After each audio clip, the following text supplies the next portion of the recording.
Y'all want to know something? Tonight, I had zero plans of cooking. None. I was going to get in that bed, pull them covers over my head, and go straight to sleep.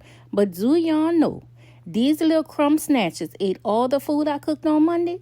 I'm talking demolished it. Didn't leave a piece, didn't leave a crumb, didn't leave nothing. The pots look like I ain't cook a thing. So here I am tonight, back at it again in this kitchen, cooking more food. Like I run a little mom and pop restaurant out my house. And listen, the only reason I'm standing right here now instead of being in my bed is because my husband gotta eat when he get off of work.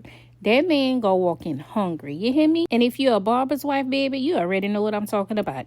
Because one thing about a barber, they gonna go in that shop at the crack of dawn and won't get out until the next day. I'm talking about sun up, sundown, and sun up again. My husband then pulled 19 to almost 20 hours straight in that shop, cutting hair back to back. That's why whenever he walked through that door, no matter what time it is, I make sure he got a hot meal waiting. So even though I was ready to call it a night, your girl is back in the kitchen whipping up steak and rice again. Because clearly Monday's meal was just a warm up for these people that live in this house.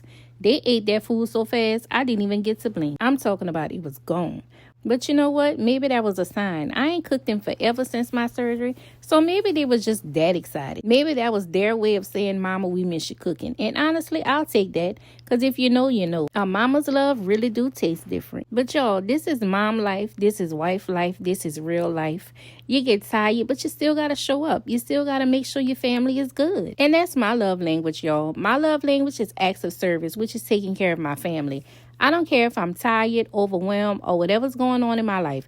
Making sure my kids are fed, making sure my husband is good, making sure my whole family is straight, that brings me happiness. And I know people sometimes look at me and say, girl, why you always the one doing everything? Why you always the one cooking, cleaning, and taking care of everybody? But what they don't understand is this is what brings me happiness. This is what brings me healing to my soul. I've been through so much in life, so many hard seasons, that being able to take care of my family feels like a blessing and not a burden. Some people look at cooking, cleaning, and showing up for their family like it's too much, like it's a chore. But for me, I feel like I get to do this. I get to serve my family. I get to create peace in my home. And I get to pour back into the people who love me. So I'm so grateful for that. I'm so grateful that God trusted me with this assignment. So every time I'm in this kitchen and every time I show up for my family, I feel like I'm honoring God.